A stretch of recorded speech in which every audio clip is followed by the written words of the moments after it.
اللہ تعالیٰ نے جب انسان بنانا چاہا، انسان کی تخلیق کرنا چاہی، تو حضرت جبرائیل علیہ السلام کو حکم دیا زمین پر جاؤ، زمین سے تھوڑی سی مٹی لے کر آؤ۔ حضرت جبرائیل علیہ السلام آسمان سے نیچے اترے، جب مٹی کو ہاتھ لگایا، مٹی اکھاڑنے لگے تو دوسری مٹی رو پڑی، کہنے لگی اللہ کا خوف کرو، ہم پر رحم کرو، ہمیں ایک دوسرے سے جدا مت کرو۔ حضرت جبرائیل علیہ السلام کو رحم آیا، خدا کا خوف آیا، خالی ہاتھ واپس چلے گئے۔ پھر میرے اللہ نے حضرت میکائیل علیہ السلام کو حکم دیا جاؤ زمین سے تھوڑی سی مٹی لے کر آؤ، میں نے انسان کی تخلیق کرنی ہے، میں نے انسان کو پیدا کرنا ہے۔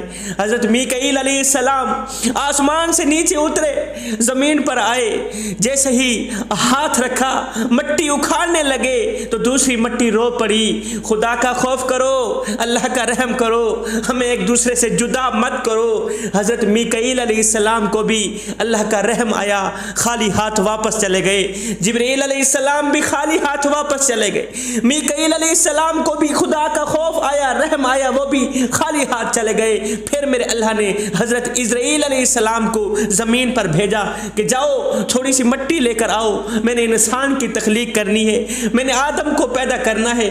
آئے حضرت عزرائیل علیہ السلام جب آسمان سے نیچے اترے، زمین پر آئے، جیسے ہی زمین پر ہاتھ رکھا مٹی اکھاڑنے لگے، دوسری مٹی رو پڑی، خدا کا خوف کرو، ہم پر رحم کرو، ہمیں ایک دوسرے سے جدا مت کرو۔ مٹی کا رونا دھونا دیکھ کر، مٹی کا تڑپنا دیکھ کر حضرت عزرائیل علیہ السلام مٹی سے مخاطب ہو کر کہنے لگے مٹی میں کیا کروں، تیرا رونا دیکھوں یا رب کا حکم دیکھوں، تیرا تڑپنا دیکھوں یا اپنے کریم رب کا حکم دیکھوں۔ آئے زمین روتی رہی، مٹی تڑپتی رہی، حضرت عزرائیل علیہ السلام مٹی کو اکھاڑ کر اپنے کریم رب کے حکم کو اپنے سر آنکھوں پہ رکھتے ہوئے مٹی اکھاڑ کر اللہ کے حضور پیش کر دی۔ عزرائیل کے ہاتھ میں مٹی دیکھی تو میرے اللہ نے فرمایا عزرائیل انسان میں پیدا کر رہا ہوں، جان نکالنے کی ڈیوٹی تیری ہے، انسان میں تخلیق کر رہا ہوں، روح نکالنے کی ڈیوٹی تیری ہے۔ اے عزرائیل جب میرا حکم آ جائے،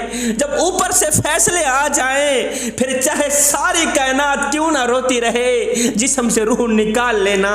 جب میرا حکم آ جائے، پھر چاہے ماؤں کی گود کیوں نہ خالی ہو جائے، وارث لاوارث کیوں نہ ہو جائیں، باپ کا بازو کیوں نہ کٹ جائے، ساری کائنات روتی رہے، میرے حکم کو سر آنکھوں پہ رکھنا، رحم مت کرنا، جسم سے روح نکال لینا، جان سے روح نکال لینا۔ جب میرا فیصلہ آ جائے، جب اوپر سے فیصلے آ جائیں، پھر کسی بھی قسم کی گنجائش نہ رکھنا۔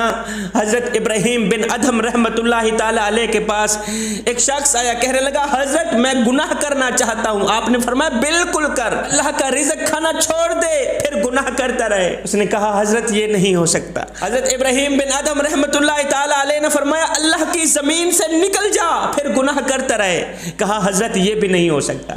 اچھا اللہ کی چھت سے نکل جا، اللہ کے سائے سے نکل جا پھر گناہ کرتا رہے۔ کہا حضرت یہ بھی نہیں ہو سکتا۔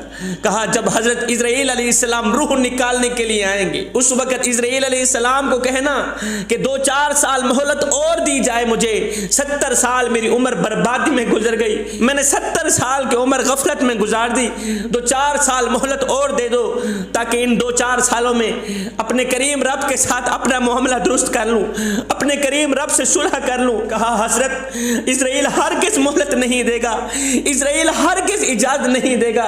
جب عزرائیل آ جائے گا پھر بچے یتیم کیوں نہ ہو جائیں، ماؤں کی گود خالی کیوں نہ ہو جائے۔ جب عزرائیل آئے گا روح نکال کے چلا ہی جائے گا۔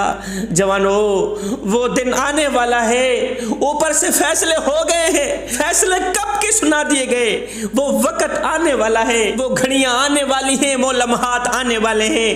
اذا زلزلت الارض زلزالہا، جب زمین پھٹ جائے گی ایک زلزلہ بپا ہوگا، زمین پھٹ جائے گی، اندر کے بوجھ باہر نکال ڈالے گی۔ ہمارے ہمارے کیے گناہوں کو باہر نکال دے گی، ہمارے کیے کرتوتوں کو باہر نکال دے گی۔ باہر نکالنے سے مراد ہم نے زمین پر جو گناہ کیے، ہم نے زمین پر جو زنا کیے ہوں گے، ہم نے زمین پر جو ظلم کیا ہوگا، جو زنا کیا ہوگا، یہ سارے کالے کرتوت زمین باہر اگل دے گی۔ پھر تو کہے گا ہائے اس زمین کو کیا ہو گیا، یہ تو میرا کیا سب کچھ باہر نکال رہی ہے، یہ تو مجھے ذلیل و رسوا کرنے کی کوشش کر رہی ہے، یہ تو میرے کیے کالے کرتوت سب کچھ لوگوں کو دکھا رہی ہے۔ ہائے آج ایک آدمی پیر طریقت بن کے بیٹھ گیا، رہبر شریعت بن کے بیٹھ گیا، جبے کبے پہن کے بیٹھ گیا، پگڑی سجا کے بیٹھ گیا، اچھی اچھی باتیں بتانے لگا، سیدھا راستہ دکھانے لگا، لوگ ہاتھ چومنے لگے،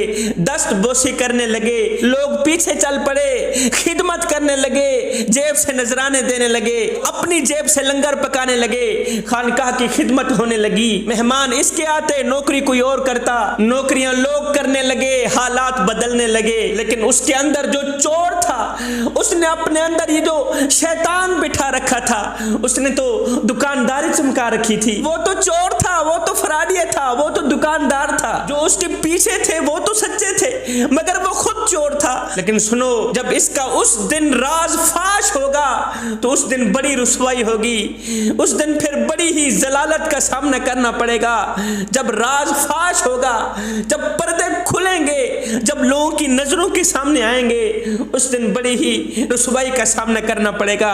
وہ دن آنے والا ہے، اذا زلزلت الارض زلزالها، جب زلزلہ آئے گا، زمین اندر کے بوجھ باہر نکال دے گی، تمہارے کیے کالے کرتوت تمہاری نظروں کے سامنے آ جائیں گے۔ پھر تو کہے گا ہائے زمین کو کیا ہو گیا، اس نے تو میری پگڑی کے اندر چھپی دکانداری کو ظاہر کر دیا، اس نے تو میرے جبے کے اندر چھپے شیطان کو ظاہر کر دیا، اچھی اچھی باتوں کے اندر چھپی دکانداری کو ظاہر کر دی۔ زمین کہے گی چپ کر، تو چہرے کا تو نیک تھا، تو چہرے کا تو متقی پرہیزگار تھا، درویش تھا، تیرے اندر جو کچھ تھا آج تیرے عقیدت مندوں کو وہ سب کچھ دکھایا جائے گا۔ ایک آدمی دیندار تھا، جبہ کبہ سجایا ہوا تھا، سر پہ پگڑی رکھی ہوئی تھی، ہاتھ میں تسبیح تھی، ٹک لگی ہوئی تھی، جا رہا تھا، ادھر سے ایک ناچنے والی فاحشہ عورت آ رہی تھی، طوائف عورت آ رہی تھی۔ اس دیندار نے اس طوائف کو تبلیغ کرنا شروع کر دی، کہا ارے بس کر، ناچنا کودنا بند کر دے، بس کر سیانی بن جا۔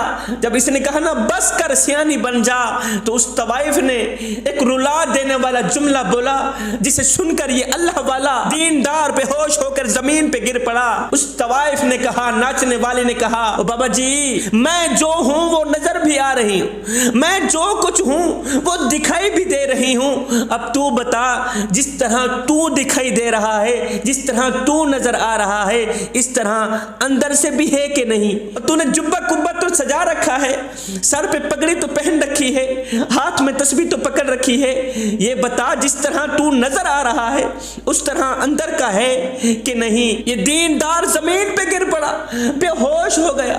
جب اسے ہوش آئی تو لوگوں نے پوچھا بابا جی آج پھر کسی صوفی کا کلام سنا ہوگا، آج پھر بے ہوش ہو گئے؟ کہا نہیں میاں، آج کسی صوفی کے کلام نے مجھے نہیں رلایا، آج ایک طوائف ناچنے والی عورت کے جملے نے مجھے رلا دیا۔